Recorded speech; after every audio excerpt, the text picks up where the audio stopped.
Finally, Jake's Take is back in your life. But this isn't just any Jake's Take. This is the one where Jake takes a seagull to the face. He gives us the behind the scenes details on that. He gives us a whole bunch of juicy secrets from the behind the scenes experience with Jason Christie when he won his 10th event, and makes a very shocking announcement. But that's not all. We also finish things off with Jake's top 5 Bassmaster Pro camera guy behind the scenes accidents that are, well, very entertaining. Jake Latendresse joins me this week. Ow.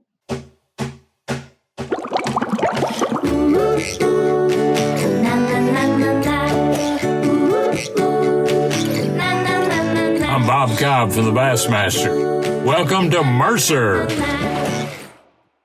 Welcome one, welcome all, friends, family, freeloaders, fishing freaks, and of course, you, my humpers. Happy hump day to all of you, and welcome into the Awkwardly Honest Fishing Podcast that goes by my last name, which is Mercer. This is the 269th edition of the Mercer Podcast. I hope wherever you're watching, I'd be better. You think I'd be better at this after 269.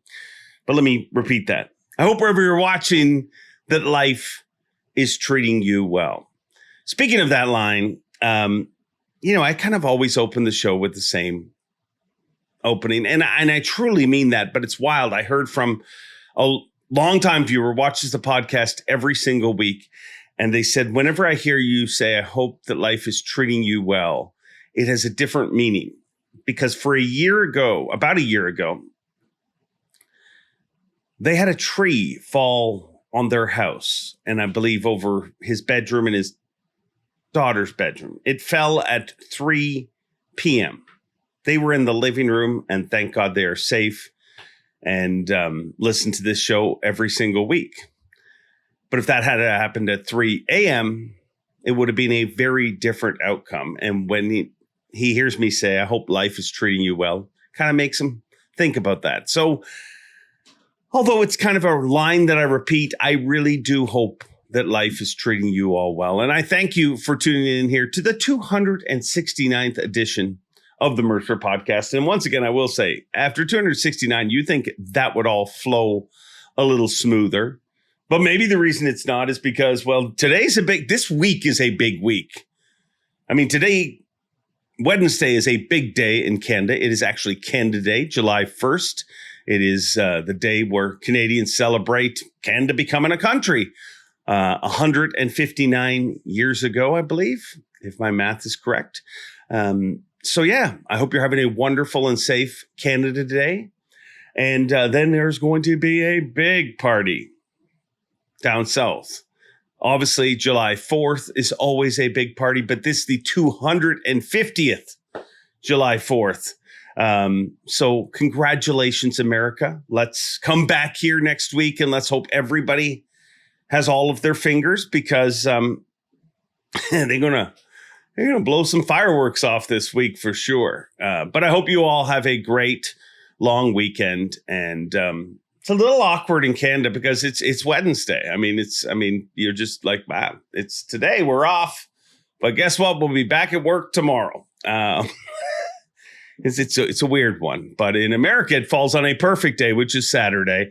And I can't wait to watch the celebrations that happen south of the border for 250. So a great week for all of you. And I thank you for tuning in. But this isn't the only great week. I got to point something out. I made a plea to you guys. I don't ask much. I ask that you tune in here, you like, you comment, you subscribe, you do all those things that help stroke the algorithm. But I did ask you guys to help us with something last week. And that was Carl Jacobson's Fear My Heart Worldwide Lake Cleanup. The previous year, I believe he had 70 lakes signed up. He had, his goal was to crack 100. And we had a great conversation. And I kind of pleaded to you all to get involved and let's help this happen. And it wasn't just this show. It was a lot of people, that shouted out the worldwide lake cleanup. But wow, his goal of 100 lakes was, well, shattered. 150 132 lakes worldwide. That's right. I'm wrong. 136 lakes worldwide, which is amazing, but also shocks me that I couldn't remember whether it was 132 or 136, but yet I can shout people's stats in their face for the top 10 intros. I don't know how my mind works, but 136 lakes in 5 different countries. So for everybody that took part in this, everybody that supported this, thank you. Thank you. It's just a little thing, but it's pretty freaking cool to realize how special and how strong this community is. And I thank you guys for making it what it is. So I don't know what the goal is for next year. I mean, 136, can we crack 150, 200? Who knows? But let's celebrate this year because we shattered that goal of 100 lakes. So thank you all for supporting it. And thank you to Carl and Kayla and everybody from Fear My Heart that worked so hard to make such a simple initiative that started with just 2 people cleaning up a shoreline. 136 lakes around the world got a little bit cleaner. Very, very freaking cool. This is going to be a cool show here this week. We got a great show. One that we shot a few weeks ago. Like literally we shot this when we just got home from Pasquotank. But, then we had the Christie show that had to air. Then, Carl's, we couldn't push off a week because, well, we wanted to promote it. And with 136 likes, I'm thankful that we did. But of course, Jake was patient and waited for the world to hear the story about how Jake takes a seagull to the face and a whole bunch of other stuff. So rather than me rattling on, let's just jump right into it. And I really hope you enjoy this edition of Jake's Take. Jake's Take, back in your life. Have you stopped sweating yet? No. God, it was hot. It was. Oh my God. It was, hey, it may have been hot, but at least it was rough. Yeah. Oh my goodness. We were getting jacked from all different angles, dude. But that's why we were there then. We went there later in the year because I think some anglers or somebody said it doesn't blow in the summer. Guess what? It blows. Yeah. LOL.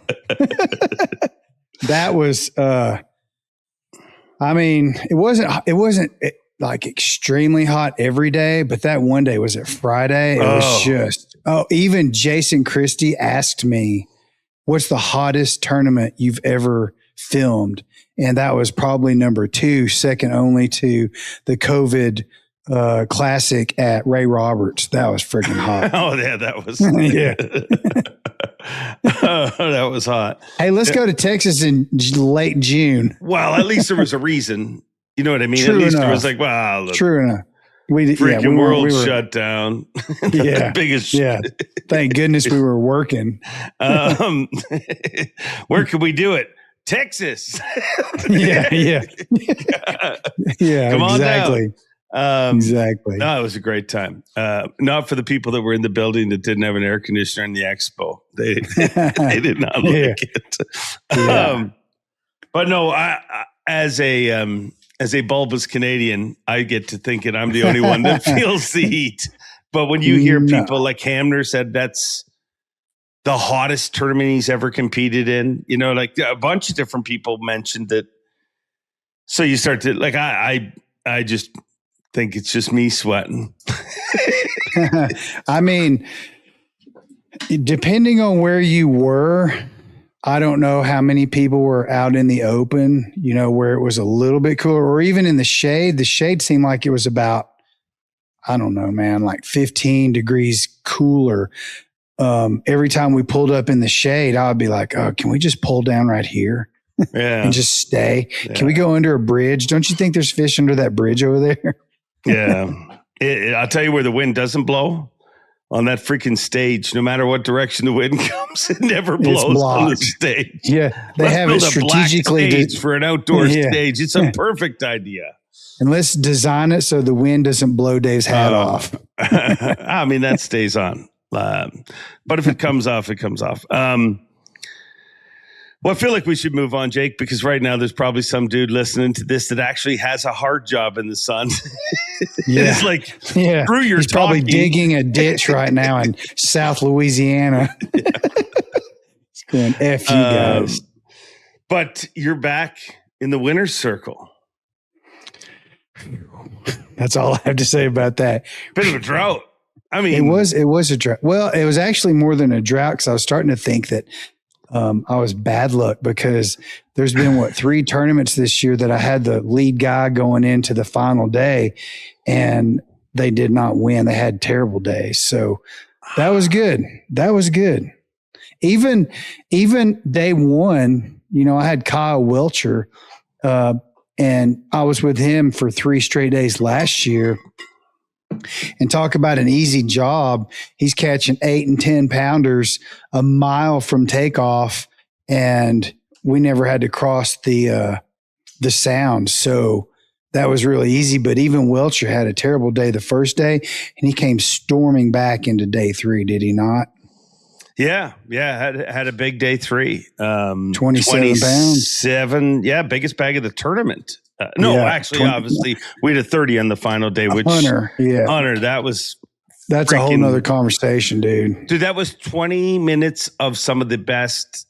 Like, we watched it. Me, Kyle Jesse, obviously, and Patrick Walters were on set when that happened live, and it was like a goosebump moment. All of us looked at each other, and it was. I mean, he had a big deficit to make up. I didn't feel like he was going to win, but to have such a magical moment and be so emotional, put himself out there, it was freaking badass. He hammered him on that chop block. So it was a great, great moment. And for him to get 30 was really cool. I mean, ladies and gentlemen, for those of you that don't know, Mercer texted me right after it happened and literally said, "Wait till you see what Hunter Shryock did. You're gonna cry. you might as well go ahead and start crying right now because you're gonna cry." And so, did you? To your credit, yes, I did.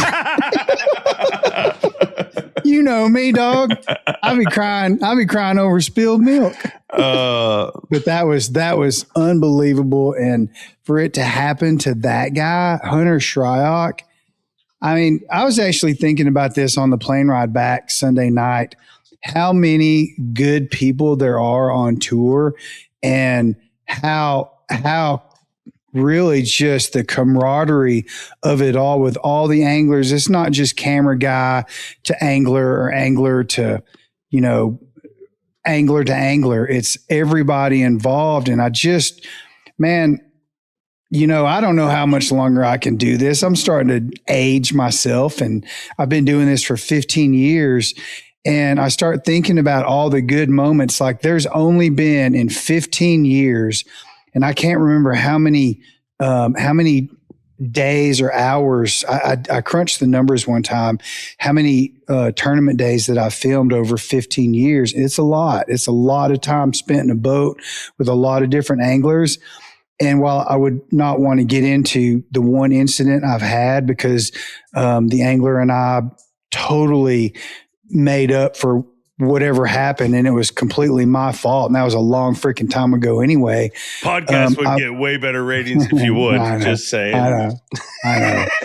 It was my fault. It was with Mike Iaconelli. Oh my God, you're going to talk about it. I was just with Mike Iaconelli, and he doesn't even remember it. Like, I went to dinner with him and Ed Loughran and John Cruz and one other person one night a couple years ago, and I asked Iaconelli about it. Schmitty was there, and then okay, I shouldn't have derailed the story. Bad interview. Derek Hudnall was there as well. So I asked Ike about it. He was sitting beside me at the dinner table in this restaurant, and he was like, "Dude, that's all in your head. I don't even remember. Tell me what happened." And I told him, he goes, "Oh, I wasn't even thinking about that," because he was getting hackled by some fans. It was at the Classic on Lake Conroe in Houston. And I did some things. My camera broke down. So I pulled my DSLR out and started shooting photos. And I asked him if I could, and I thought it irritated him. And I thought we got off he was just super quiet and just being Ike, at that time. And I don't even remember what year that was, but that was probably 10 years ago. And so I asked him about it, and he was like, dude, whatever I did, I was probably just being my old self, and I didn't mean anything by it. I don't even remember it. So the moral to the story is, in 15 years and all the hours that I've spent with all the different anglers over the years, and it's been not all of them, but a lot of them, I've had one incident that was my fault. And other than that, everything has been a really, really great experience with every single person that I've been with, all the media, the photographers, the stage crew, everybody has it's just a really, really great experience to work at Bassmaster. It's a good family full of people. It really is, man.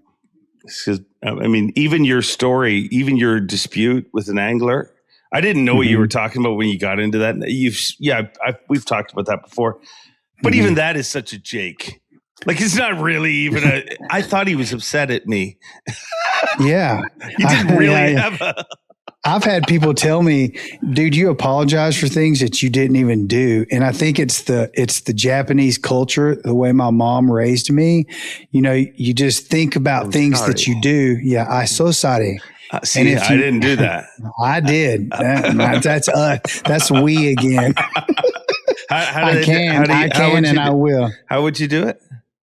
He said, "I so sorry, very, very sorry." and anyhow, we got the pass. We got the pass. I carry the pass in my back pocket. Okay, bro. Go ahead. So sorry. And it was, again, like you said, that was a Jake moment, not an Ike moment. And, other than that, it's just a really great experience. And I don't know how long this is going to last. For me, I hope many more years, but I don't know. After crossing the Albemarle Sound 4 times and putting in 640 miles in 4 days across that damn sound, I don't know how long this is going to last. But it's just a cool thing to do, man. Yeah. You're not retiring, are you? No, hell no. No. How sore was Jake? We started talking about I might not have many rounds left. So, day one was tremendous.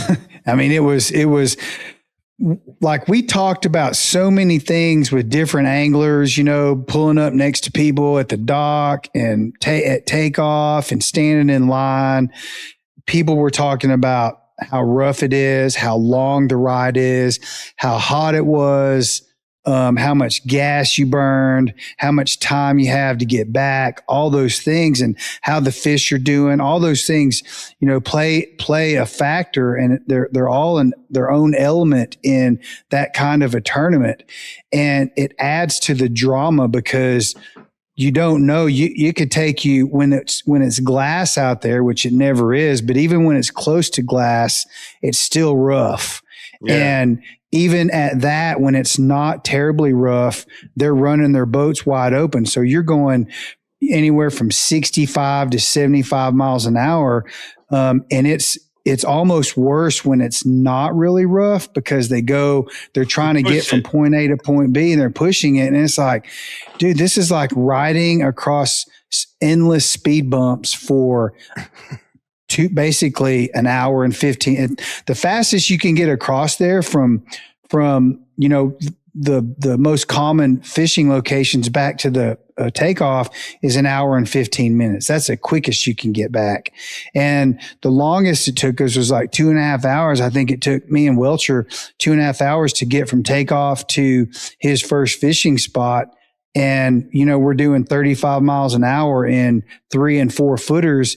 And while, 3 footers may not sound bad on that body of water, 3 footers are like they're like Evil Knievel ramps. I mean, it's just boom. And I posted a video on my social media and I had comments coming back going, dude, you need to trim down and lower your jack plate and, get your bow down. It's like, no, don't think these guys don't know how to run their boats. They run thousands and thousands of miles and hours and hours and hours every year. And they know what they're doing. And I feel I've never felt uncomfortable with anyone because I know that these guys are very experienced captaining their boats, and you just can't do anything. Welcher. I mean, dude, that's your famous picture crossing the friggin' Lake Ontario that looks like AI. Like if you posted that today, everybody's number one comment would be like, "Oh, this is AI." Yeah, it's bullshit. Yeah, and it wasn't. And those were legit at 7 and 8 footers. And even he was, butt puckered. But the Albemarle sound, is that how you say it? Albemarle sound? Albemarle sound is one of the questions that came up. Two of the questions that come up most often in that tournament was, which of all the boats you've ridden in, which one rides the best in that stuff? And the short answer to that is none of them. You don't ride well in that kind of water. We were about to turn this into a Phoenix ad. That's why I was leaning in. Other than Phoenix. you don't, there's no great ride in water like that. It doesn't matter. Especially as the passenger. Like it doesn't matter if you spend any time in a boat. Yeah, it's always worse than the passenger. Like it's not having a steering wheel to hold on to, not knowing what, you know what I mean? Like you're not driving the boat, you're turning this way and you're going to feel it here and that. You're just, it's like you're getting hit with water splash. You don't know what the driver's driving into. He does. You don't know when he's going to excel, decelerate, lower or raise the jack plate, all that stuff. And I have found that the most important thing to do as a passenger in a bass boat of that magnitude in water like that is to ride loose. Don't hang on with both hands because you're getting spined left and right. And you're better off playing the old theory that drunk people survive crashes because they're loose. And now, so I'm like. So you drink before events? Oh, I wish. No, I do not. I drink a Red Bull and then I have to pee, and that makes it worse. Oh, yeah. Today's high-tech fishing world can be a real pain in the neck, especially if you're running the wrong mounts. Beat Down Outdoors, they bring the graph to you. And they support this podcast and care enough about you to make this a short ad read. Check out Beat Down Outdoors. Now back to the show. Dude, why is it that you can go to the bathroom right before takeoff and then you get out to the big water and it gets really bumpy and all of a sudden it's like you haven't peed in 2 days and you got an hour and a half boat ride and it's like, okay, should I just tell him and ask him to stop? He's already in a hurry. And you just hold it and you do, it's either kidney damage or spine damage. Well, do you ever just let it go? No. Hey, thank God. It's all going to wash down anyways. No, I know. I've actually thought about that, but I have never done that. Although I am very, very thankful that my boat ride with Daisuke was in calm water, because that would have been, dude. Oh, remember that? The shittiest championship Sunday ever. Yeah. How about that running over speed bumps for an hour? Yeah, I don't think you would be in control. I think that it would remind you that you're not in control. 100%. And then you'd be wishing for the good old days where you just peed. Yeah, exactly. Like, I'll take that over this any day. So going out with Welcher on day one with what he had accomplished there, got to be kind of cool. His run, he showed you he knew it was a different body of water because he ran 2 minutes last time, and this time he ran 2.5 hours. Yeah, and that was that was a factor. I mean, we talked about that before as soon as I jumped in the boat, he's like, dude, he literally apologized to me and he said, I'm sorry, man, we got to go across the sound. And I said, well, that's fine, because I've never been across that thing, because we've only been here twice, counting this time. And with you last time, I never had to cross it. So he was concerned. He knew, I think everyone kind of knew that his area from last year wasn't going to be as productive, because the fish were going to be mostly in post spawn staging. And if they weren't, even if they were up there where he was, it was going to get picked apart by everybody during practice. So, it was just kind of a non-factor at that point. And he told me before we took off, he goes, man, I've got like 6 or 7 schools located, which, to be honest with you, isn't enough, but that's the card that I have to play day one. So we're just going to go after him. And when we got there, his schools were gone. And I want to ask you a question, or ask the audience a question, or even the anglers that might watch this. His fish were gone. And we saw lots of photos and videos coming back from anglers during practice where dolphins or porpoises were up in the sound and up in those rivers. And you just got to wonder, for areas that had so many fish the day before, and for them to just vanish, especially largemouth in locations like that. Do you think that the dolphins and porpoises had something to do with running those fish off? Because they got to freaking chomp those largemouth. Yeah, I don't know that it was that. I think it was just that's what Emblem Sound is. It is different why it's so phenomenal is it's protected by Mother Nature a good percentage of the year. There's through truth to that, conditions constantly changing. The wind comes from one direction. It's the tide's totally different. Like we talked about it a lot on Livecast. Paul Nick talked about it. I remember he was one of the guys that got into it. But you'd have to spend so much time here, because a traditional tidal fishery, you got an app that tells you. You know what I mean? Whether it's deep dive app, whatever you're using, the tide's going to be at this level at this time, and there's no app, and it changes, and it's different because the tide is directed by the water. On day 3, all the water got sucked out of where we did a takeoff. We lost a bunch of water because the wind went from another direction. So I think that it's a fishery where things just change. I'm sure there's some situations where a dolphin comes and eats your. I was hoping to hear it on stage, to be honest. I really wanted someone to give me I was on them, but the dolphins ate my. Maybe the dolphins ate your catch. That would have been pretty different. Yeah. But yeah, it's history that changes a lot. That dock that Christie caught those fish off. We'll get into that, but that dock, other anglers knew about it. The second Pake South saw where he was fishing, we were on Livecast, and he's like, "Oh, there's 3 30-pound bags under there." He said, "There's so many fish under there, it's insane." But he said they bite when they want to, like when the conditions line up. So I just think it's a different fishery that way, I guess. Yeah, I'm looking forward to talking about that location, because there was a lot to that. There's just so many things going on there, but the terrain, the cypress trees, the stumps, the points, the isolated cypress trees, it reminded me actually a lot of Santee Cooper.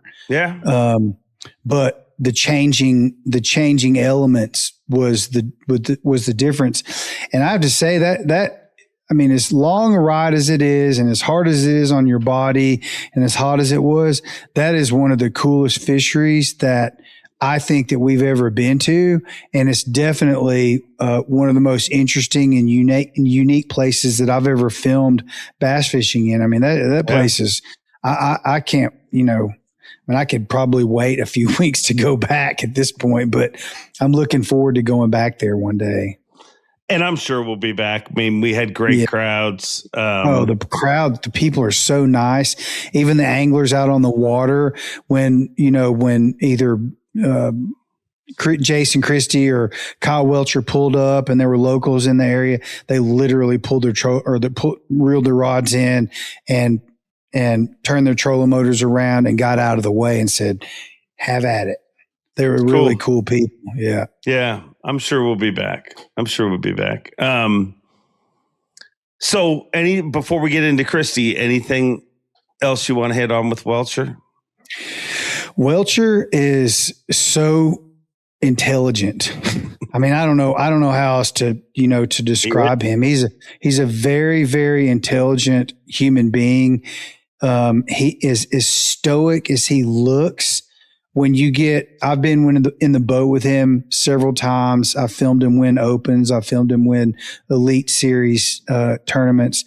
And when you get to know him, he's actually he's very stoic on the outside, but he's a very compassionate and kind human being on the inside. He's constantly checking, "Are you okay? Is everything good? You need to stop. What's going on?" He's very attentive to his surroundings and what's going on with other people. And then when you see him around his son and his wife, Hunter, you see the real Welcher. So I would add that to my description of Kyle Welcher, and the people that don't know him or think he's just stoic or statuesque. Deep down inside, he's really not. He's kind of soft, actually. Well, he probably heard from Mike that, hey, once Jake took pictures of me and he got all sensitive. Oh, that's so funny. No, he's a great dude. Great. It's funny because there's, so many of the Elite Series anglers are having kids, and we were talking about it in the media, well, not media trailer. It was the media suite. We had a rental building, RIP media trailer. But we were talking about it and we're like, but there's certain anglers whose kids you look at and you're like, well, that's what so-and-so was like when they were a kid. And his kid is one of those. Like I look at his kid and I'm like, well, that's, if I want to know what Kyle Welcher was like when he was little, but if I want to know what Drew Cook was like when he was little, I look at Finn and Patrick Walters. Yeah. DNA is friggin' man. Oh my goodness. Yeah, like I put Shep is Patrick's kid's name, and I put the mic in front of him, and half of me expected to hear, "Woo!" Yeah, exactly. You just knew it's going to come out eventually. But it's really cool to see all these. It's kind of a replay of 15 years ago when groups of anglers were getting married, having kids. Those kids are all grown up now. We've got this new wave and new generation of anglers in the Elite Series, and they're all having kids or getting married. And it's funny that we bring this up because I'm sure we would talk about Logan Parks anyway, but I called him on my way to my studio here from the Town Pump, my bar, because I wanted to give him a few days to settle in to being parenting and absorb everything, the miracle that happened to them. And for Logan to have all that on video and display that to the public was another one of those big emotional moments. And probably, your first child, man, it's probably the biggest moment of your life. The greatest high you'll ever experience. Ever. And anyway, I called him and Caitlin and just wished them well. And I hope, we'll say it again right now, I hope Mama and baby Benjamin and Logan are all doing well. And we wish you all the very, very best. Well put, Jake. Well put. Congratulations on successful spawning. Oh my God. And so I think Robert G said it best, dude. He said in one of the posts, he goes, "You're going to be the greatest fry garter ever." Yeah. Logan's been saying that to me for weeks. He's like, this many weeks until I'm a fry garter. This many weeks, like 9 weeks till I'm a fry garter. And their baby came early. So, hey, congratulations. So we move on to day 2 and you get hooked up with eventual champion Jason Christie. And he only catches 4 fish on day 2. You started to think, I suck again. I'm going to steal another victory from a potential champion. Yeah. Yeah. And, I knew what was going on Bass Track, of course, and I didn't say anything because I can't. But even when we got back to the dock after check-in, I just said, man, good luck up there. Hopefully I'll see you tomorrow. And he's like, what? I don't think so, dude. He was thinking this is going to drop him down into the mid to low 20s with I think he had a 15.5 pound bag, and he thought he had about a 13.5 pound bag. You talk about a sandbagger. God bless him. He's like him and Patrick Walters, dude. Even Patrick saw him put one in, and Patrick's like, whoa. Yeah. I mean, 10 pounds is a little excessive in sandbagging a Bass Track. But Jason, his mindset was not really, usually it's okay, I'm going in to win this tournament, but he was kind of, in that mid to low 20s range in AOI. So his goal was to just gain some points to climb the AOI ladder, because we've obviously got the Classic coming up at Lake Hartwell, which is near and dear to his heart. And he really, really wants to make that tournament. So that was really his mindset going in was, dude, I just want to make the Classic. That's all I care about right now. So day 2 was a bit of a disappointment and a little bit of a scare, but luckily, the bite was off and it was fairly slow for pretty much everybody. Not everybody, but 90% of the field, it was pretty slow. And whoops, I'm getting a call on my watch. He had a 5th keeper on though too, didn't he? Didn't he lose a big one that day? He lost 4. Oh. He lost 4 fish that day, and one of them was a 5 or 6 pounder. And, he's only getting, and I think this was pretty much standard across the board, people were getting 5 to 8 bites a day on average. Yeah. And most of them were getting 5 to 6 or 7 bites a day. So the room for error was just not there. And if you didn't hook up and you lost a 5 or 6 pounder, that meant a lot. And if you look at the math on day 3, going out on day 4, Jason would have had a commanding lead, because he only had those 4 fish on day 2, and he lost that 5 or 6 pounder, which really would have, it would have changed things. But that's also part of the budget. And we talked about when I got in his boat on the morning of day 3, I did say to him, at least you got that out of the way. Hopefully that doesn't happen again. Hopefully you figured that out. Yeah. Well, clearly he had. Because it went on pretty well after that. I don't think that he expected day 3 to go as well as it did. He had, what did he have, 27 pounds or something? It was something big. He had a big bag. And it was like he had, I don't recall exactly how it went down again, but, he had 19 or 20 pounds, and then he pulls up to this one area and just catches, 2 big ones back to back, or at least close back to back. And, a 7 or an 8 pounder and a 5 pounder go a long way on any fishery. It's like you catch 2 of those, it's like, damn. You just jump up you just fly up the charts, because usually your big fish is either a 2 or 3, or your small fish is either a 2 or 3 pounder. So if you land an 8 pounder, all of a sudden you're 6 pounds heavier than you were. So, day 3 was a bit unexpected, because he didn't really know exactly what he was going to do. He just knew he was going to get 5 bites, and he had to capitalize on all those bites. And that's what he did. He literally got 5 bites all day long. And as a cameraman, you're there for 8 hours. You're probably only filming 4 to 5 hours because of the length of the ride. Yeah, the run. But to film for 5 hours and only get 1 bite an hour in a place like that is different than like filming at the Sabine River, because you make these long runs, it's super hot, and you're not catching that many, and they're 1 to 2 pounders at the most, right? And so and the catch rate is a little more frequent than it is there at the Pasquotank.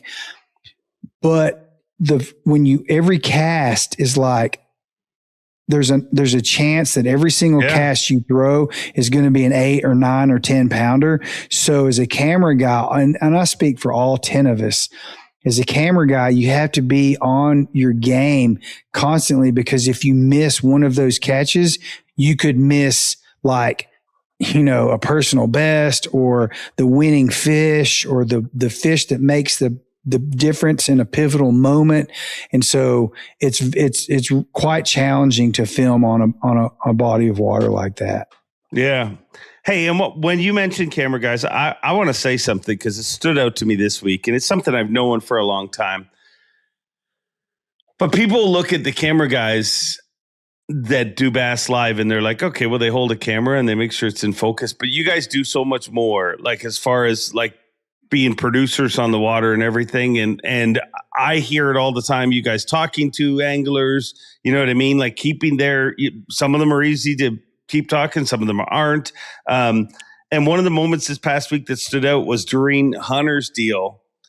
He was in the boat with Seth Doman, and you just heard the way Seth is talking to him about like, man, when it's your time, it's your time. I've seen it happen so many times. Like, it's a real, like, honest conversation, and it's a real pure. So I just wanted to give Seth and all of you guys a shout out, because I don't think people realize what the Bassmaster camera guys do. Like, you guys are a different level. You're not just pointing a camera. I think those moments, and I'll speak for or about Seth and not for Seth, and this goes for all the different camera guys. When things like that happen, the words of encouragement or the words of experience or wisdom or compassion and love, really, I mean, we're all friends. And what Seth was doing was adding to the moment that Hunter was having. And it was a moment for generations, like for people to remember that. If you didn't see it, you should go back and check it out, because it was one of those moments that you should remember for the rest of your life as a viewer, just watching it. Yeah. And again, the things that Seth was saying and doing, those are the things that make a difference. We're supposed to be neutral, and we're not supposed to say anything to the anglers that would help them win a tournament or catch a fish or whatever it is. So we do our best to stay out of the way. But at the end of the day, we're fans just like anyone else, and we're there in the moment. And it's like, I always relate it to and parallel it to being a caddy to a pro golfer, where you're there and you're adding to that moment. And it's so important to those anglers that, they have that encouragement. Even the marshals that sit in the boat, they're there. I mean, they get emotional too. They're all, nowadays with cell phones and cameras, I mean, everything is on film or being recorded now for video or photography purposes. And it's so important to the history and the legacy of all these guys and even the Bassmaster brand. Yeah, it's very cool. So thank you for saying that. Oh, no problem. No problem. No, that's why we do what we do. We love our job. Yeah. So day 3 rolls around. I feel like Christie on day 3 is different. I feel like everybody says that because of what he's accomplished, but I just feel like it's not like he's this ultra intense. Like, it's not like you just feel a different aura around him. Like, hey, I feel like I'm talking to a quarterback before he goes and throws in the Super. Like Tom Brady. Yeah, like it's just. I mean, honestly, he's up there with Aaron Martins now in terms of his wins and accomplishments, and those are like I think what you're getting at is. It's beyond the trophies and the money that he's won now. It's him being locked in and having so much experience at those big moments. Even as a bow hunter, the first giant buck you see that you're going to harvest, you get extremely nervous. You can't breathe. You have to calm yourself down. Typically, you miss your first one because you're so rattled at the moment. And then the more that happens, the more locked in you become and the more experience you get at controlling your emotions and the things that you can control. You can't control whether the hook's going to get thrown or the line's going to break or they hit a barnacle and cut the line or whatever it is, but you can control your emotions. And I think that's something that Jason has mastered. And I'm glad you brought this up because this is very important. And I think this is something that's really important to Jason. It's something that I notice now. I've been in the boat with him many, many times. We have a history with him and his big moments, and something he refers to quite frequently, probably every single time something happens, good or bad. When things aren't going right, he refers to this too, and it's either his dad or his two uncles. He goes back in time and his experience with them as a kid growing up and them teaching him about traditional hard power bass fishing. And he thinks about what they would do. And he even said that, on I think it was day 4.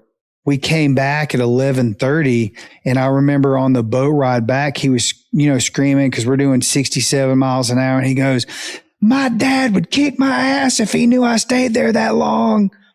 And it dawned on me at that moment that that's where he goes. That's who that's where he looks to for advice. And to me, it's hardcore emotional roots of bass fishing for him because that's where he gets it goes back to his childhood. And I think that's really important to understand. Jason's been doing this his entire freaking life.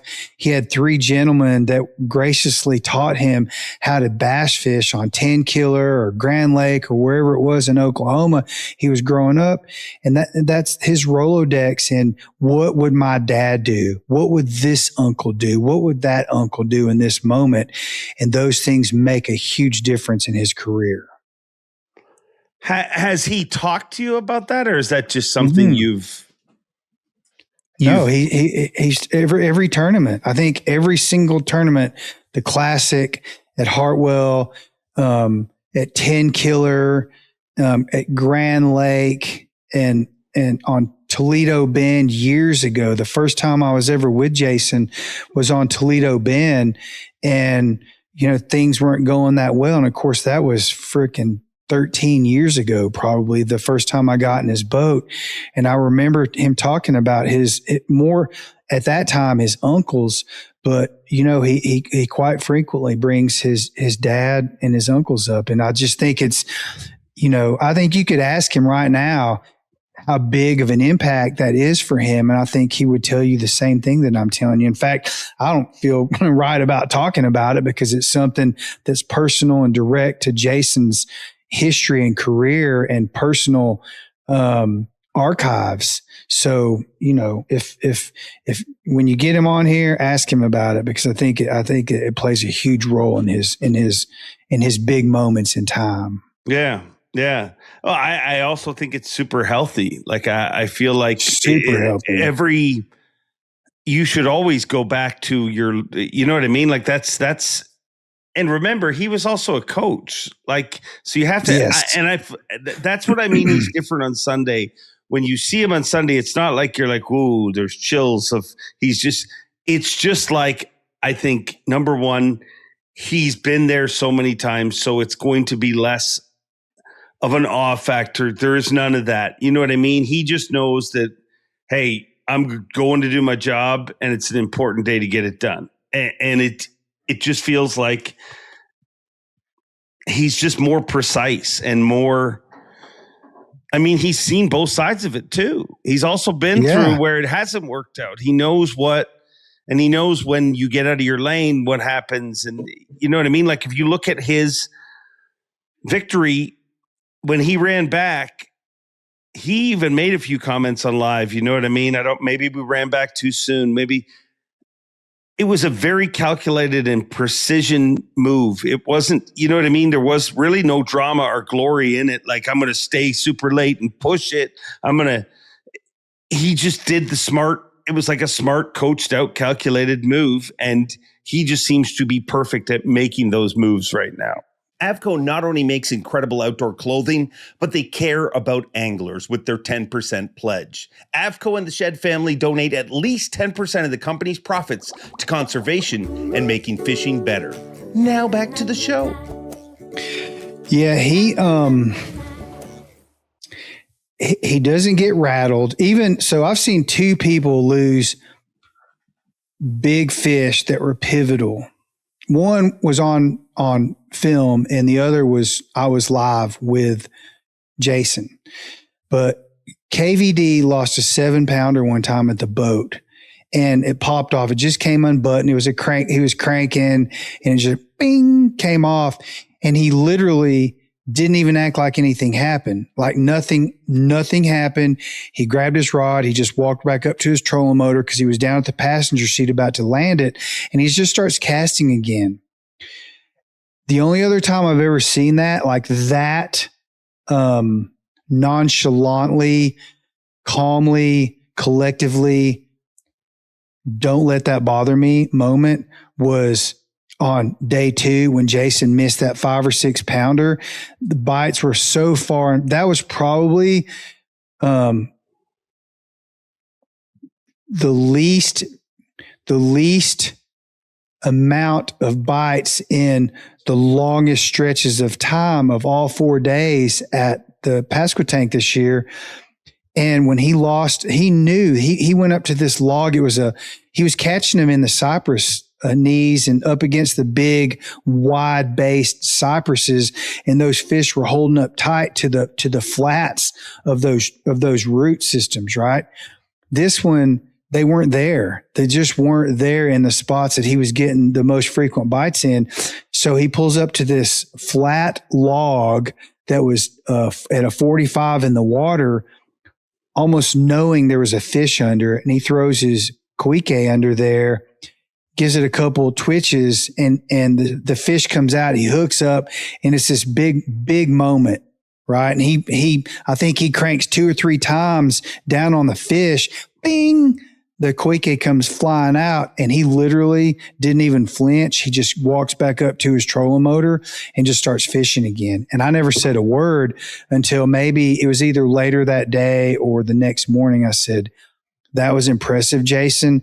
I wish everyone could stay that calm when something goes wrong, because that's how you handle that situation. If you don't want to get rattled and you want to win a tournament, you have to be that guy and do it that way to accomplish what you're going to accomplish." Yeah. And what would a coach tell you? That's exactly, you know what I mean? That's what I mean. Like he's been through it. We've seen him get upset. I mean, one of the most famous water slaps in the history of Bassmaster when he lost that big fish at his first classic. And I just feel like he's just so measured. Like you're just seeing a guy who knows, and he also knows how rare the opportunities are. You know what I mean? Because you're just seeing somebody fish as good as it gets right now. And, he's a tough really cool hombre, man. I mean, the dude, when it's day 4 and he's there, if he's anywhere in the top 10, there's just no telling what can happen with Jason there, because he's determined. On day 4, he doesn't really go out to just play and figure, hey man, if I don't win, when he shows up, when he's in the top 10 on day 4, he's locked in. Yeah. And it's a different kind of locked in. He is truly, when he comes in, that's like a closer coming in the 8th or 9th inning in a tight ball game. There's not many hits. when the coach puts him in, he's throwing 102 mile an hour fastballs right down the pipe, and you cannot freaking touch it when he's throwing that hard. And he doesn't come out of the dugout and he doesn't say, I'm going to throw fire. It's just like, you just see him. And you're like, yeah, that dude's going to throw some fire today. And it might not always work out, but when it does, it's pretty impressive. So 10 wins for freaking Jason Christie. That's impressive. I mean, there's a lot of things humans have not done 10 times in their life. Yeah. A lot of things. Right. I mean, that's 10, and that's 10 at Bass, plus 10 FLW wins. Plus 20 big. Yeah. Plus the class. I mean, not plus, but added Classics in included a in classic. There. Yeah, but it's the classic. And I think, being an outsider, talking about a person and their character and their personality is kind of awkward. But, that was the moment that I think Jason Christie changed. Being with him in 2018 when he lost the lead at the Classic, and then being with him when he won in 2022 at the Classic, that definitely changed him. He became a more,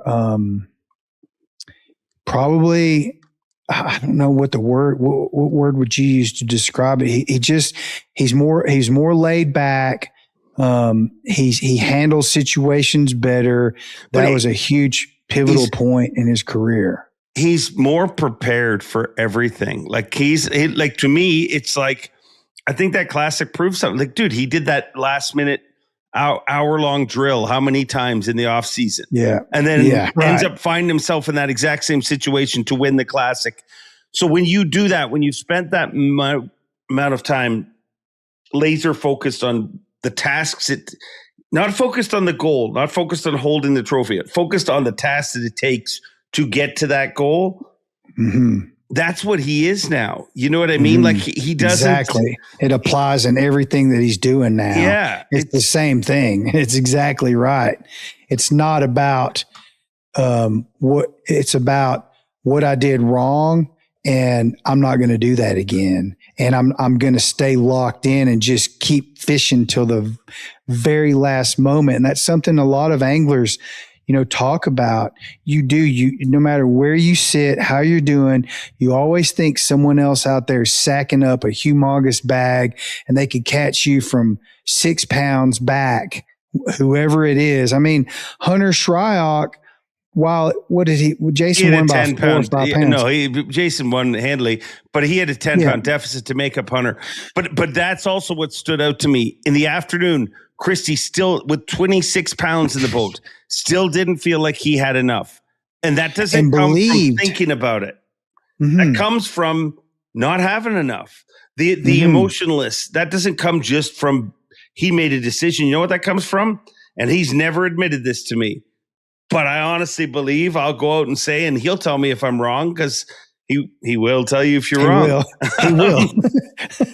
I honestly believe, if he's being totally honest, that emotions got involved in one of his tournaments once.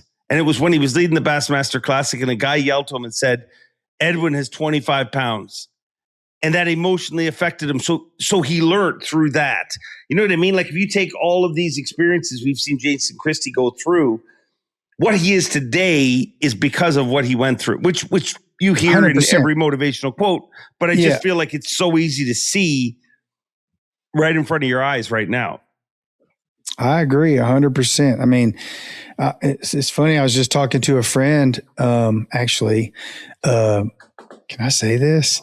A new girlfriend. Oh, whoa. Yeah, I know. I wasn't going to bring it up, but I just did. Gosh, we're out. Yeah. Jake is taken. Oh, that was perfect. Come on, you didn't even tell me about this, Jake. I know. I've been waiting. Just waiting to see what would happen. I like Jason Christie. I've had a lot of bad moments in my life, and I've learned through those times to just, stay focused on the task at hand until you win. Right. Okay. So you're feeling good about this lady friend.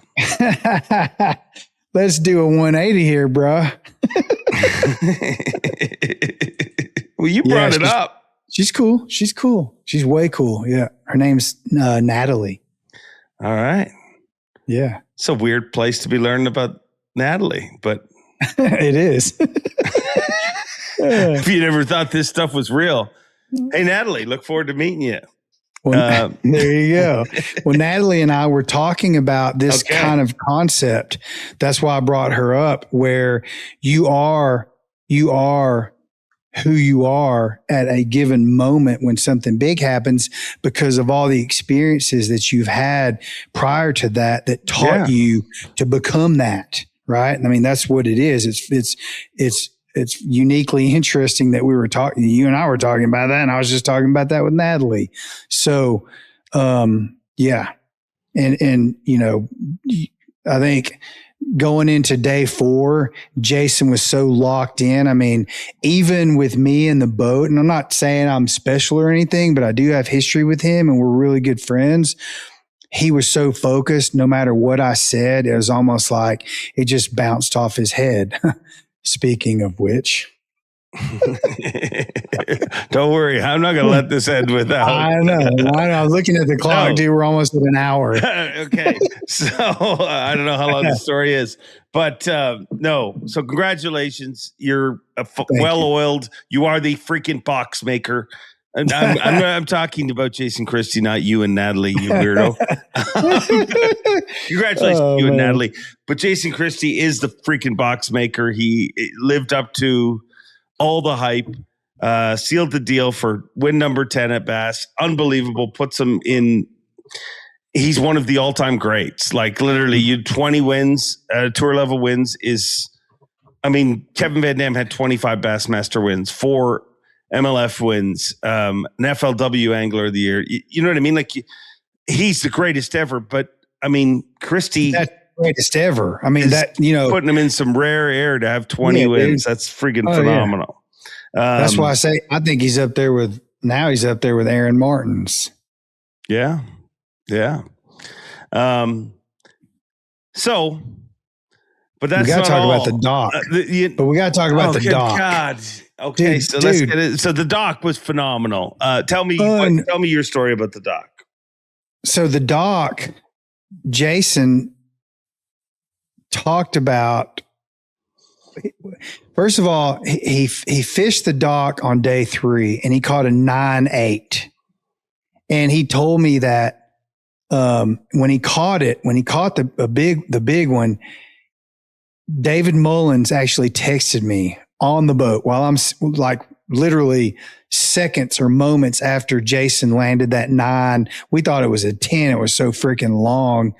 9.5 pounder under that dock. He goes, tell Jason that Mullins said he knew that dock was for real or whatever. So I told Jason and he started laughing and he goes, yeah. It was real. So then Jason opened up about the fact that Mullins had shared that with him. And when I talked to Mullins, he called me that night. David Mullins called me that night when I was in my hotel room. And he just said, he goes, Jake, the winning bag is under that dock. There's absolutely no question. And he described it as, yes, the dock's there. There's a big there's lily pads on both sides of it. There's bait fish in there. And out by the buoy, that's where the whole ecosystem really starts, because there's 2 huge brush piles out there by those 2 buoys. And that's where everything starts. So without Jason knowing that I talked to Mullins, he goes out there, he fishes, he goes out to his first spot, which was this point with these 2 big isolated cypress trees on it, which there were big fish locked in on that location too, but they just weren't ready to go. So after 30 or 40 minutes of tooling around there, and there was a gallery of boats getting in the way, he just decides he's going to go straight to that dock. Goes straight to the dock,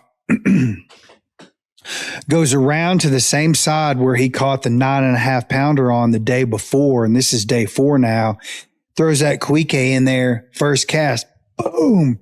I mean, and it was like, this was at 8 o'clock in the morning or whatever time it was. It was very early in the morning, right? Which was an unusual situation. Catches what we thought was an 8-pounder, is a huge fat fish full of bait, and puts that. He's fired up now. Gets his rod, takes a deep breath, casts back in there. Boom! Another 7+, which we thought was another 8. He catches it. So all of a sudden, then like 3 or 4 casts later, he moves towards the bank and throws the quique in there again, catches a 4+ pounder. So we're at 8:20 or 8:30 in the morning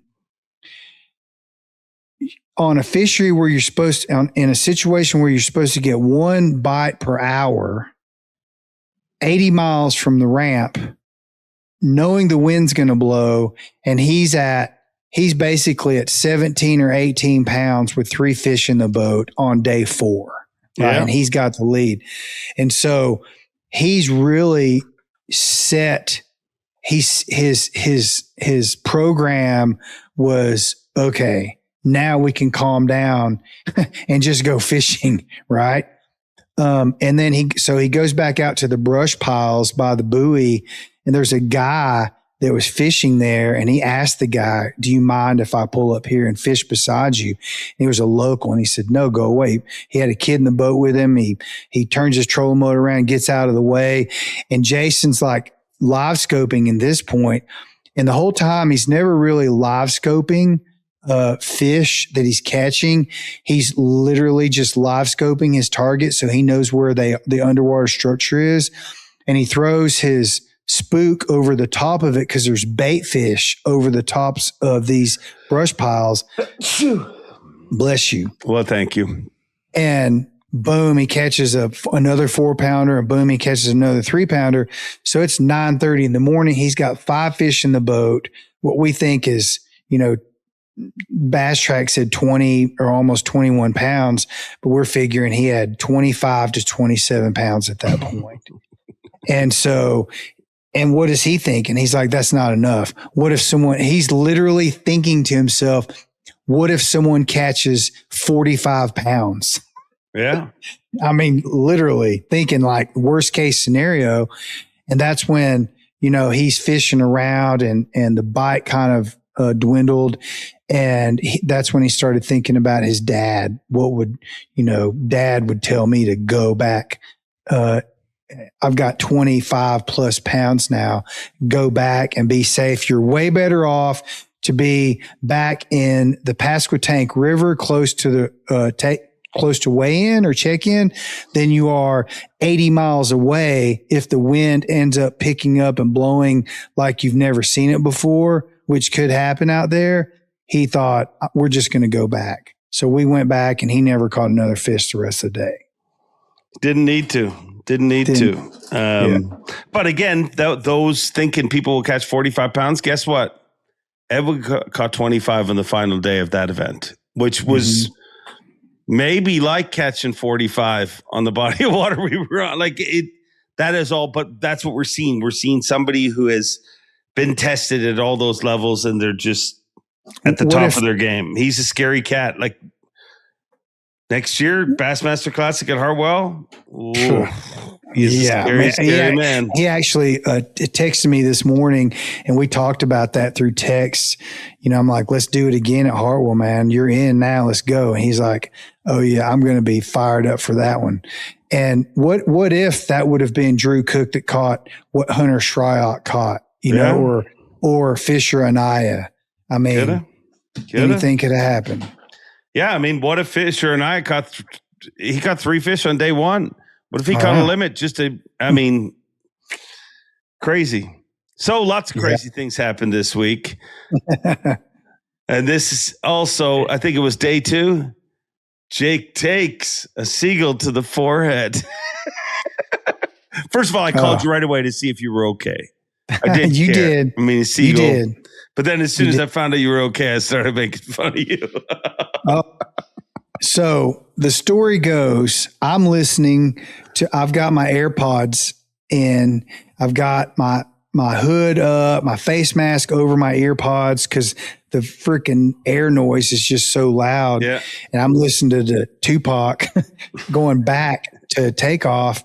And we're running. It's a little bit choppy, not really terrible, but not glass calm. But Jason's running wide open. It's boom, boom, boom. So boom, are you boom. looking, or are you like checked out at this point? Like done up? Like, well, I'm looking, but I'm checked out because it's open water. There's no other boats around. It's not like we're gonna hit something, you know. Yeah. So I'm kind of just zoned out listening to the music, and I'm like looking, and it's almost like it's this surreal. This seagull just literally came out of nowhere, and I think what happened was it stayed on the water too long, and it came up just as we were getting to it, and it clipped the front of. He's got that whatever that Garmin, you know, where his LVS 34 is mounted on that independent guide pole. Okay. It clips that. And when I see that happen, there was two of them. One went one way and the other one, it folded, like its wings folded up, like it got shot, like a duck getting shot. And then all I saw, like I remember vividly locking in on it and seeing his head was turned towards me, looking at me, and his feet were out like that, and I'm like, oh shit, like talons. And basically, I mean, it was like it might as well have been a pterodactyl at that point. And so I'm facing forward, I have my sunglasses on, face mask, hat, all that, and I turned and I literally at the last second when the seagull is right here, I looked down and it hit me. It hit me on, like I had a knot on the side of my head and a knot on my forehead. And so I go down in the deck. I'm doubled over down in the deck. I mean, it hurt. And we were doing 67. What does it feel like? Like it feels like I'm not. It doesn't feel like a seagull, right? Like it feels like, does it feel hard? It felt like a football, like Tom Brady threw a freaking 80-mile-an-hour football. To be exact, it felt like Tom Brady threw a 67-mile-an-hour football and hit me in the freaking head with no helmet on. Yeah. And like it stunned me. I don't know if I was more stunned from the impact or just in shock that I just got hit in the face with a freaking seagull and I'm still alive, right? So I'm doubled down in the boat and Jason never even let off the gas. He's still hauling ass. And hey, listen to this. This is the best part. And he will laugh when you tell him this. I looked up to see what, like I'm holding my head and I looked up to see what Jason was doing and he was laughing his ass off. So I started laughing. He goes, "Are you okay?" I said, "I think so." And I said, did I kill him? Because I was thinking, there's no way I didn't kill that seagull. I mean, it hit. It was like, I just remember it going, boom. It was just like a boom. And we were going so fast and we had already gone so far by the time I looked up at Jason. I have no idea if the seagull survived or not, but I'm glad I did. And I'm glad it didn't hit me in the face because all I could think about was my sunglasses shattering and that the plastic shards going in my face. Yeah, exactly. That was wild. That was wild. Was there debris? Like, was there feathers or any blood or anything? Like, I literally started feeling around. You want to know what I really was feeling for? Bird shit. Because I was thinking, if you hit a bird butt first coming at you, there's no way a seagull's not going to crap all over your head. So I started feeling around like we're running. I'm looking down at my clothes and stuff for bird duty. And it was just never there. Thank goodness. My God. So that was a first. Well, at least I checked if you were okay first before I started laughing. Jason went straight to laughing. He was laughing. He thought it was funny from the very moment it happened. So, yeah. I've run a Yamaha outboard for over 30 years. It has got me home safe each and every time. If you enjoy this podcast, remember, Yamaha supports it and they care enough about you to make this ad read very short. Now back to the show. All right. So we're going to get you put a list together. Top 5 camera guy boat accidents that have happened covering. It doesn't have to be you. It can be anybody. You don't have to include names. Where does this make the top 5? Yeah, we'll get to that. Okay. All right. Well, let's go. Number 5. Yeah. Drum roll. Number 5. There's no drum roll for number 5, bro. I mean, okay. That's right. That's right. Yeah. Here we go. So number 5 would be John Scipione. I think it was at Lake Ontario. Was that 2 years ago with the big waves? Yeah, they speared a big wave and his life jacket went off. And you see the pictures, the boat, like he took a picture of himself. Well, he took a picture of the bottom of the boat first, and literally the floorboard of the boat was water all the way up to the gunnel. It was so full of water. And then he took a selfie and his life jacket is and I just think that actually happened, I think, to Carl Pennington on this trip on day 3, I believe, on the Pasquotank event. But that's really funny when that happens. You take on so much water, your Mustang deploys. It's a strong number 5. Number 4. Number 4. I would say, can it be an angler? Does it have? I mean, there's no rules. I would say Will Davis Jr., at least from my experience, Will Davis Jr. on Lay Lake, when he won that tournament on the winning fish, he was so excited about catching that bedfish on a jerkbait. When he couldn't get it in the boat, and he was afraid he was going to lose it.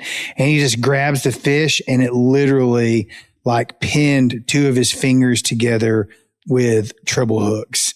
And so he has to the hook. The fish is still hooked to the hooks. He's got 2 hooks in his hand, and he's like, God, please don't flop. Please don't flop around. So he unhooks the fish, comes back. I think he cut the line to free his hand. Then he gets the fish off. He puts it in the live well.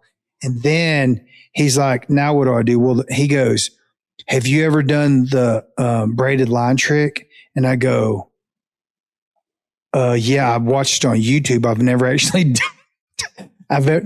done it. And he's like, okay, we're not doing that.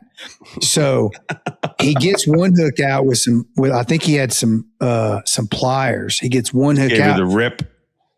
Yeah. But the other hooks were all the way through his meat and poking out the other side. So there's no way he's getting that hook out, and he's bleeding like a stuck pig. Right. So literally he goes, God, please help me. Literally kind of prayed, said a quick prayer. And that was his last fish. And we run out of that creek. It was an old ghetto, trashy, garbage creek where he caught that fish.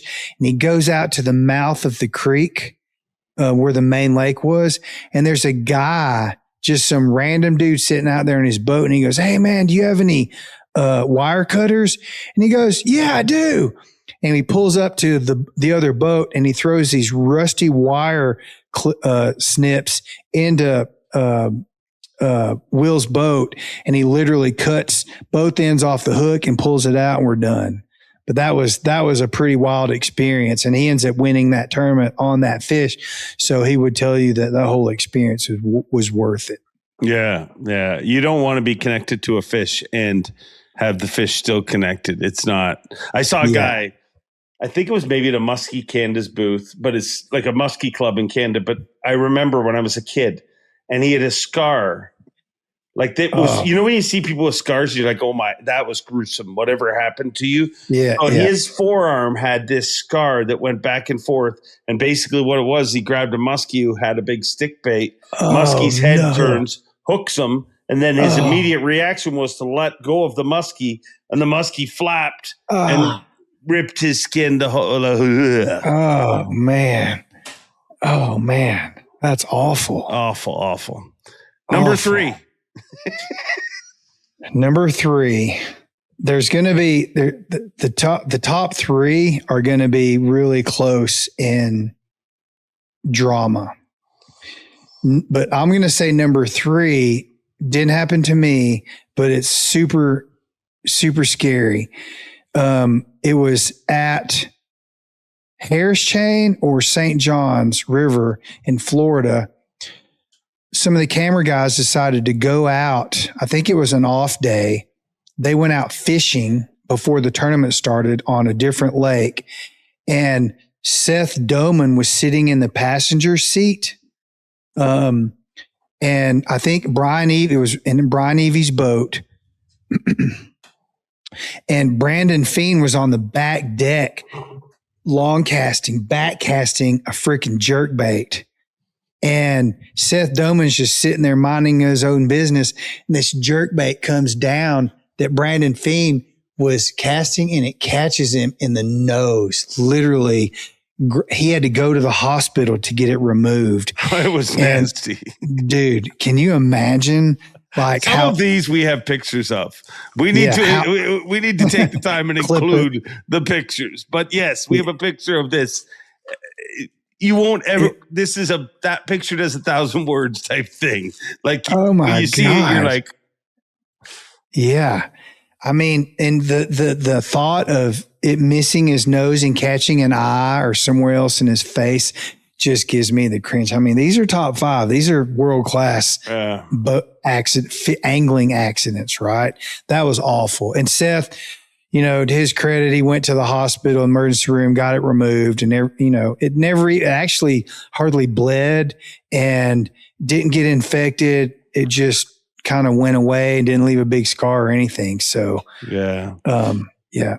When I was a little kid, I kind of hooked my mother in the eyelid, and I've often thought of like how close I was to I'm probably not an angler if I did hook her eyeball. Because anytime I want to go fishing, you're a pirate at that point. You little. But it just caught, and it was. It caught her in the eyeball. Yeah, I was. Oh my God! And your grandmother. Oh my. No, my mother, not my grandmother. Your mother. Okay. Yeah, I wouldn't do that to my grandmother. No, but I've honestly thought about that. Like, feel the skin in. Like it is so. That is so close to if I go back just a little bit more. Anyways, number 2. It was Ray Roberts last year at the Classic.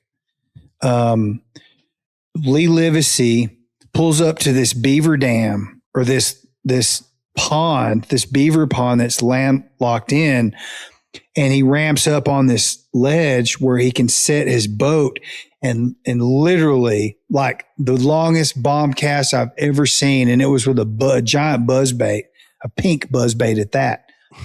And he knew there was bass back there, but you just couldn't get to him. So his boat's like this, and he's casting, and I'm leaning because the boat is propped up like this on this little levee thing, the beaver dam. Yeah. My knees were against the back of the passenger seat because I'm leaning forward trying to film up higher. And so my knees are up against, it was a really awkward position. My knees are up against the backrest of the passenger seat, and all my momentum, all my weight is literally leaning forward, and the backrest breaks and gives way. And I literally go down face first into the step up to the front deck.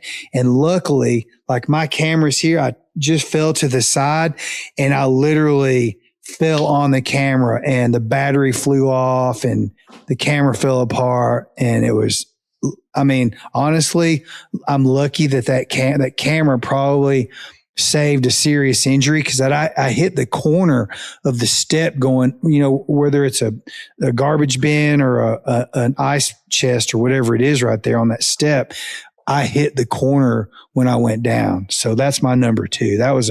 And of course, Lee was laughing. That's what I was going to ask. What was his reaction? He was laughing. Has a world-class laugh. I feel like I can hear it. You probably could, actually. All right. Number 1, which means we get a drum roll. Number 1 did happen to me, and I don't remember what year it was, but this was one of the biggest scare moments of my 15-year career. We were on Ross Barnett in Mississippi, and you know those hyacinth mats are like freaking 4 foot thick, but that's where the bass live under them. And Bobby Lane was punching, if you want to call it that. He was punching these mats with a 1.5 ounce jig. He gets a bite and he's on the front of the boat and he's setting the hook to his left. Okay. And I'm on the back of the boat with my camera filming this, and he gets a bite and he hooks up. The fish comes off and this giant jig comes fly. I could hear it. It comes flying out of the hyacinth right at me and hits me in the chest, and it knocks me down. I drop my camera. I hit the deck and literally knocked me down. Bobby Lane, if you're watching, Bobby, to your credit, thank you so much, was not laughing. He literally drops his rod. He comes running back to the back deck. He goes, "Dude, are you okay?" And he grabs my camera. Jake. yeah, right. And y'all know Bobby Lane. Bobby Lane, he's like a UFC fighter setting the hook. I mean, he's got, freaking broomsticks for rods, and this thing comes shooting out on braided line. Hits me in the chest. It goes, I'm wearing a hoodie and a t-shirt underneath, like a regular hoodie, not a sun hoodie. It goes through my hoodie, through my t-shirt, and into my chest. When it was stuck in there. When I pulled my shirt up, I had to pull the jig out of my chest. I still have, it's actually right under my right breast.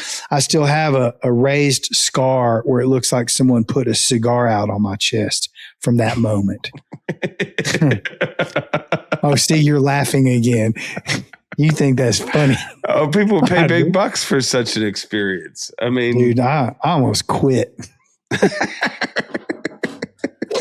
So where does the Seagull rate? I mean, it never made the list. Well, I thought about it. Would you rather get a Bobby Lane hook set or a Seagull to the forehead? If I had to do it all over again, I'd rather get a Seagull to the forehead. I'm telling you, that was like a 300 Win Mag bullet that hit me in the chest, and it knocked me down.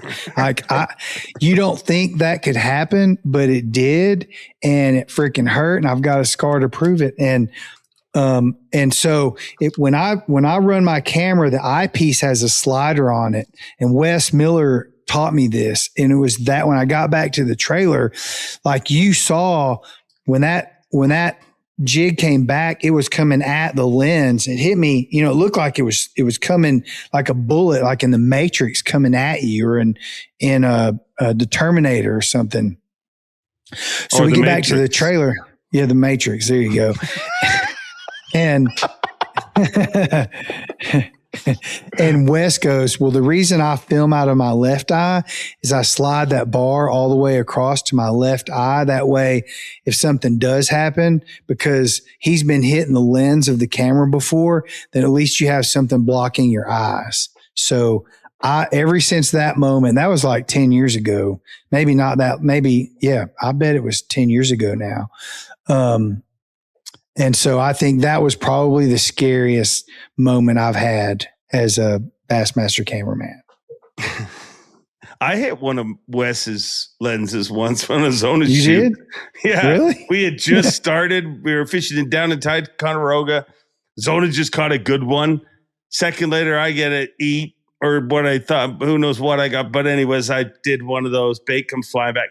Hit Wes's lens, and we thought the lens was done. We're done. Like what the chances? The bullet weight hit the actual lens. It's all shattered.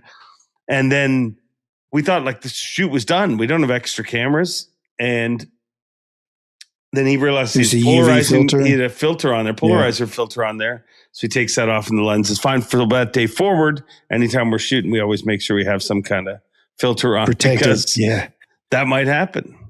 No doubt about it. I mean, I've been hit with frogs a lot, actually, and some of them stick. The the double hook will stick in your shirt or on your shorts or whatever. And so it's those moments where you hope,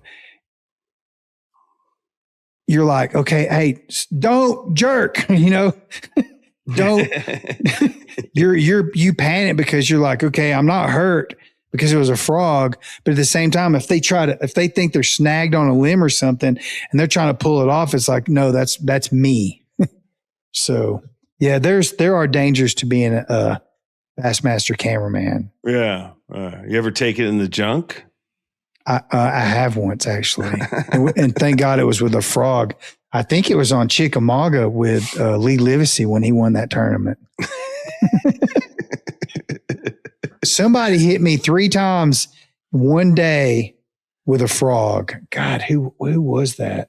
It might have been Lee on Chickamauga.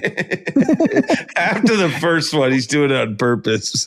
Yeah, that's what I'm thinking. I'm like, dude, you're doing this on purpose. So, well, I think that's a strong list. I got hit by spit once during MC, and it's not easy what I do. Really? A guy had a little spit come out. Slow mo. I got to talk to them, and they're dehydrated. I mean, well, you get in their face when you announce the top 10. You always get in their face. I know, but I hammer like 10 breath mints before I ever do that. I've actually thought about that. Some of them don't. Some of them do not. They're very dehydrated. We'll do a list one day. The smelliest anglers, the least smelliest. I was just going to say, and you have to name them. Because I know, don't tell me you don't remember because you remember freaking where they were born. Oh, I remember. I remember certain things. So good Jake's take, dude. That was fun. You. Yeah. That was so much fun. I was really looking forward to this because I had such a great time at that Pasquotank event, and there was so much that happened. I was really looking forward to this. So thank you for having me. I really appreciate it. Yeah. Shocked us with the girlfriend announcement. Is she hiding back there? Are you going to bring her out? Like, what is there more announcements or are we done? She's actually out paddleboarding right now. Oh, of course she is. Yeah. Thanks, dude. Thank you. Bye. Well, I think this was a fun Jake's take. I mean, full of juicy details, fun stories, and, well, something I never thought would happen on this show, and that is, well, love announcements. But happy to hear that. It was a little shocking and weird. I'm not weird, but I mean, I'm just happy. I mean, I just didn't know this show was going to become Love Connection. We'll be back in 2 and 2. If you get that reference, you're old. But hey, congratulations, Jake, and your brand new lady friend. Great to hear about that.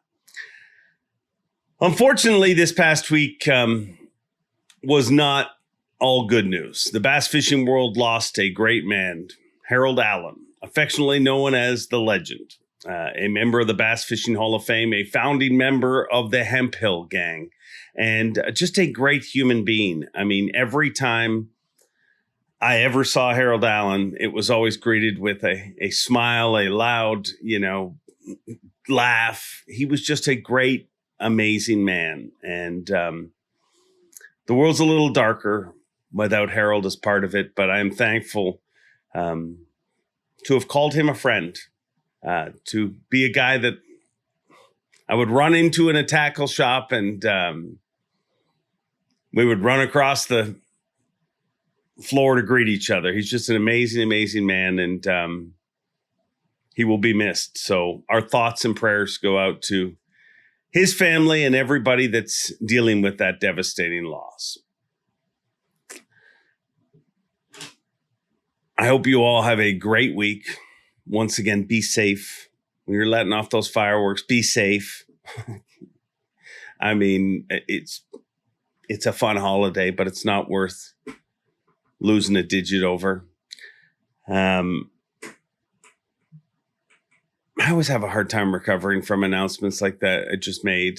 I don't know how to switch over it, but I do know that it needs to be said. So have a great week, whether you're celebrating Canada Day. Happy Canada Day to Canada. Happy 4th of July to the United States of America. And to all our viewers watching outside of those areas, thank you. It amazes me when I look how often, like where viewers come from. Thank you wherever you're watching in the world. And hey, let's do that. Let's have a roll call. It's been a while since we did this. In the comments, let me know where you're watching from.